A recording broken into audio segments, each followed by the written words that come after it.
Meron ka bang pugita?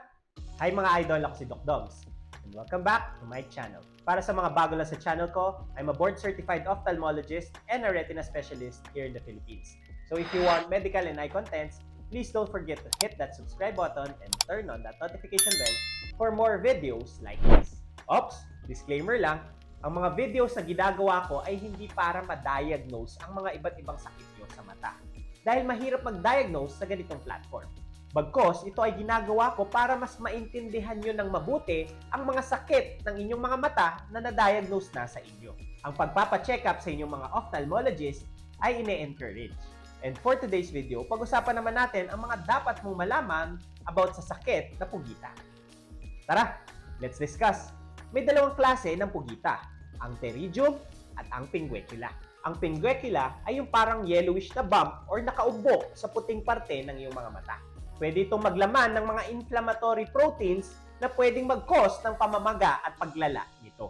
Kadalasan, contained lamang ito sa puting parte ng ating mga mata at hindi ito tumatawid papunta sa itim na parte. Yan ang pinagkaiba niya sa pterygium. Ang pterygium naman ay ang pagtubo ng fleshy na tissue sa puting parte ng ating mga mata na kadalasan ay pamumula dahil sa may kasama itong prominent na blood vessels. At ang pinagkaiba nga nito sa pinguecula ay pwede itong tumubo at gumapang papunta sa cornea or sa itim na parte ng ating mga mata. Para sa mas detalyadong usapan or discussion about sa sakit na ito, ay meron na akong video na nagawa na pwede niyong panoorin. Pero isa-isahin natin dito kung ano ba yung mga dapat mong malaman about sa sakit na ito.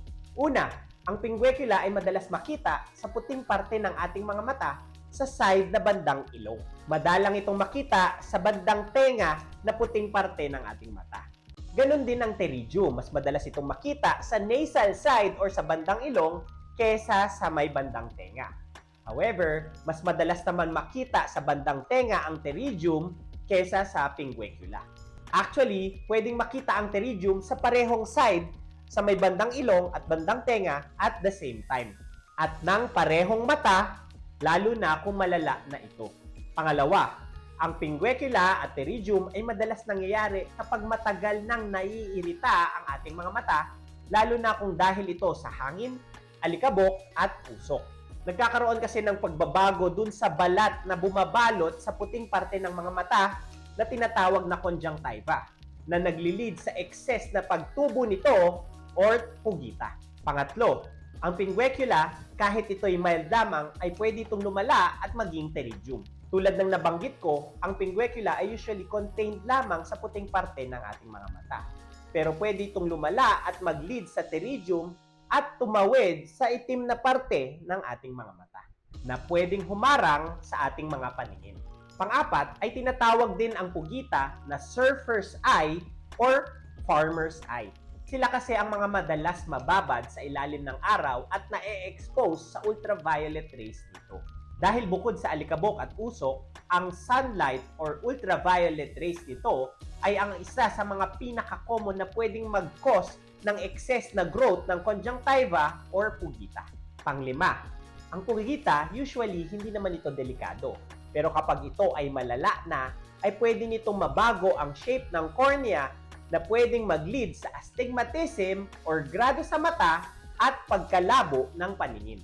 Pwede rin itong tumubo ng sobra at tumakip sa butas na kung saan dumadaan ng ilaw at makaharang sa ating paningin at mag-cause ng pagkabulag. Pag ganito ay kailangan talaga itong operahan at tanggalin para muling makakita. Pang-anim, ang pterygium ay kadalasan inoobserbahan lamang dahil hindi naman ito talaga delikado. Pero pwede itong tanggalin sa pamamagitan ng operasyon na kung saan kakayurin ang excess na balat na namuo. Pero dahil nga hindi naman ito delikado at mabagal naman ang progreso ng paglala nito, ay hindi ito kadalasan inooperahan at inoobserbahan lamang, lalo na kung hindi ito naaapektuhan ang inyong paningin or yung pang-araw-araw nyong gawain. Dahil may mga risks at complications pa rin na pwedeng mangyari during operation. At isa pa, ay pwede pa rin itong bumalik kahit ito'y naoperahan na, lalo na kung patuloy kayong na-expose sa init, usok at alikabok. Pangpito, kahit na pwede itong bumalik after operation, ay may mga paraan at may mga techniques na sa pag-oopera para mabawasan or mapababa ang chance na bumalik ito. Tulad ng pagtapal ng sariling conjunctiva na kinuha sa ibang area ng iyong mata doon sa area na tinanggalan ng pterygium. O di kaya yung pagtapal ng tinatawag na amnion graft. Nang sa ganon ay mapigilan or mabawasan ang chance na ito'y bumalik. And lastly, wala mang gamot na pinapatak or iniinom or sinusuot na salamin para mapawala ito, ay pwede naman itong ma-prevent kahit papano sa pamamagitan ng pagsuot ng protective eyewear against sa alikabok at usok. Pati na rin ang pagsuot ng sunglasses na may UV protection, protection nyo naman against sa ultraviolet rays ng araw.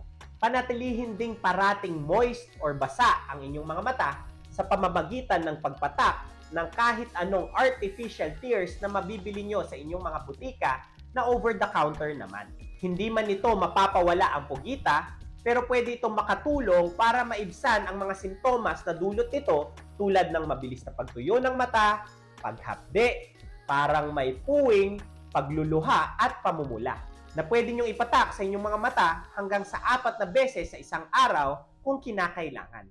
Inuulit ko, ang pamatak na ito ay hindi para mapawala ang pugita dahil walang gamot para doon. Pero para lamang ito sa sintomas na dulot nito at maging komportable ang inyong mga mata. And that's it for today's video.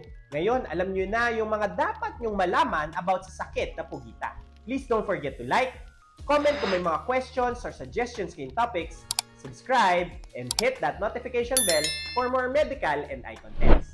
Ngayon, mas may alam ka na. Ako po si Doc Doms. See you on my next video!